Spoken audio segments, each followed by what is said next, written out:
If your Virgin TV remote suddenly stops working, don't panic. In most cases, the issue comes down to three common causes: weak batteries, blocked infrared signals, or pairing problems with the TV box.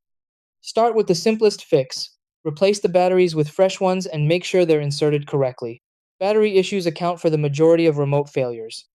Next, check the signal path. Virgin remotes use infrared technology, which requires a clear line of sight.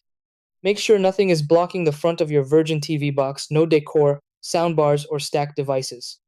Also, move potential interference sources like Wi-Fi routers or bright LED lights slightly away from the box. If the remote still isn't responding, it may need to be paired again. For most boxes, press and hold the TV button and zero together for about 10 seconds.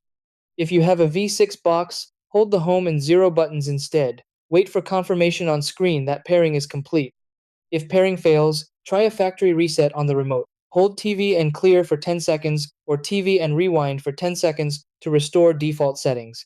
You can also power cycle the TV box by unplugging it for 30 seconds, then plugging it back in. To confirm whether the remote is transmitting, point it at your smartphone camera and press a button.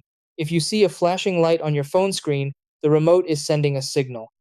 If nothing works, use the Virgin TV Control app as a backup or contact Virgin Media for a replacement.